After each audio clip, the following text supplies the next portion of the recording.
2017 оны дэлхийн оюутан залуучуудын зуны универсиад их наадам энэ сарын 19-ний өдөр Хятадын Тайванд эхлэх гэж байна. Нийтдээ 12 өдрийн турш үргэлжлэх энэ наадамд Монгол улс спортын 9 төрөлд 76 хүний бүрэлдэхүүнтэйгээр оролцох юм а. Оюутны универсиад наадмын усан цэлэлтийн төрөлд манай улсаас 2 тамирчин оролцохоор бэлдэж байна.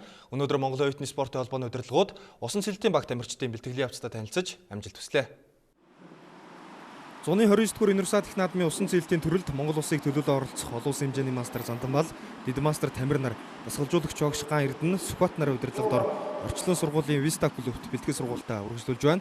За манай тамирчдын хувьд тогтмол бэлтгэлтэй байгаа бөгөөд өнгөрсөн 7 дугаар сараас универсиад наадамд оролцох тусгаасан бэлтгэлээ эхлүүлсэн байна. Энэ наадамд манай улсын шилдэг залуу тамирчин Занданбал мэлхис сэлэлтийн төрлийн 50, 100, 200 метрийн зайд болон өрөөр даллах сэлэлтийн 100 м гэсэн 4 зайд уралдах юм.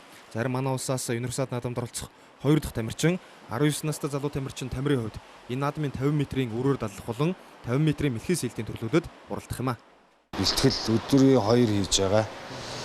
Өдрийн 2 ихэд өглөө холын зайн сэлэлт, тэсвэрийн бэлтгэл, холын зайн сэлэлт, тэсвэрийн бэлтгэл хийж байгаадаа тэсвэр техникийн бэлтгэлүүд хийж байна. Өөрсдийн тамирчдыг харж байхад хараад судалж байгаа ер нь хамгийн боломжтой гэсэн өндөр амжилт гаргана гэсэн тэрэл төрлүүд л одоо бэлтгэл хийж байна. Энэ Занданбал бол олон улсын хэмжээний мастер байгаа. Манай Монгол улс одоо 2-3 спорт олон улсын хэмжээний мастерууд тэдний нэг нь тэмцээн эхлэхэд 12 хоногийн хугацаа үлдсэн байна. Одоо эрчимтэй ажиллах чадвархан ачаал нэмэх тийм бэлтгэлийнхаа үед явж байна.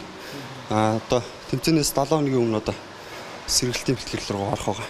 Бэлтгэл сургалт дайжгүйсэн хангагдаж байна гэж бодож байна. Миний хувьд бол анхны универсиадын тэмцээн дан усан сэлэлтийн тэмцээн дэлхийн аврал шалралт тэмцээнд явдаг болохоор универсиадд бол яг судалгаа бол харахаа сайн амжааг өгнө. Гэхдээ ер нь гараа бол өмнөх универсиадыг судлахад ойролцоо тамирчид бол айгүй их үлээ. Ер нь байр бол нэлээд ахиулж оролцох гэж бодож байна. Би 4 дэлхийн аварга, 1 дэлхийн цом, 1 хүүхдийн Азийн хадам. Тэгээд бас бус тэмцээнүүдэд ер нь их явж исэн. Харьцангуй туршлагатай сүүлийн тэмцээнд ихэд би Монгол улсын насан туршид улсын аваргад 4 Монгол улсын рекордыг шинжилсэн. Бэлтгэл сургалт ер нь харьцангуй гайгүй. Алсын зорилго бол одоо Олимпиад оролцох. Монголын оюутан залуучуудын универсиад их наадам болон улсын аварга шалгаруулах тэмцээнүүдээс эрхээ аван сонгогдсон шилдэг залуу тамирчин Занданбал Тамир нарын хувьд анх удаага универсиад наадамд оролцохоор инхүү бэлтгэл сургуультаа авааж байна.